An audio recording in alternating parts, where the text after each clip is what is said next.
Thank you. And now Representative Foster from Illinois. Yeah, thank you, Mr. Chair, and to our witnesses. Let's see, first, Mr. Corkwell, you said something that made me recall something.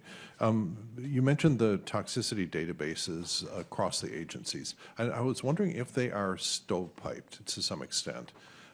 Is there a problem? Because we have toxicity databases in the EPA, the FDA, OSHA, NIH probably, and so on. And is there a problem there? Because we had a recent presentation about Project Genesis, and one of the things they're intending to do is to unify database access across the federal government. Is there something there that's... Yeah, I'm certainly not an expert on government databases, but I can tell you that silos in organizations are a common problem. Speaking of my own organization, we are constantly working to break down silos, and I think that's an important thing, right? Everybody sharing the same data and reaching across and using that joint expertise. Yeah. Mr. Myberg, you looked like you had something to say.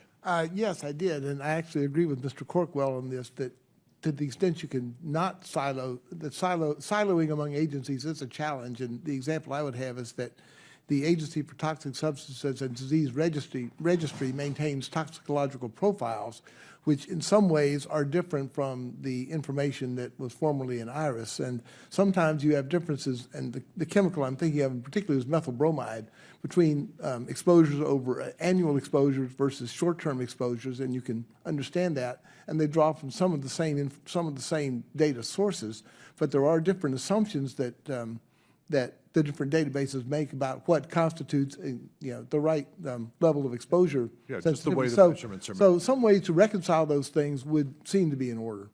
Yeah, okay, so but that I think our committee should put on the list of the Genesis program to actually at least make the, there may be fundamental problems with the measurement conditions being different for OSHA versus the FDA or so on, but there are sort of two recurrent themes here. One of which is the TUSCa review delays, and the other one is China competition. Now, do any of our witnesses know what fraction of Chinese farmland is unusable because of chemical contamination? It's 20%. 20%. So when we talk about we should match China, let's be careful about what we want to match there. And let's see, another thing has to do, I was encouraged, Ms. Bertrand, that you said that you encouraged full resourcing of these. Now, when the president proposed a mark of $73 million instead of $124 million for TUSCa reviews, is that something that you spoke out on, your organization spoke out on? Our position has consistently been that we want EPA to have the adequate resources that they need to implement the program. But in that specific instance, whether you're talking about a massive cut to a program that is responsible for the delays, did you speak out on that or not? I would need to get back to you. Okay, it's important. You have to, your integrity is on the line here, and make sure when things happen on either side that you speak your best view of things. Let's see. Okay, now in terms of the TUSCa review delays, there are sort of two basic elements that are determining the hazard level and then understanding the exposure model. I want to echo Representative Ross's comments about the potential for sort of automated cloud-based biology that they're using for drug screening and stuff like this. I think there's going to be a lot of improvement where you'll be able to get mass-produced human organoids, in some automated giant factory, just do thousands of levels of exposure and actually understand pretty quickly what the safe level in human blood is for a variety of chemicals pretty quickly.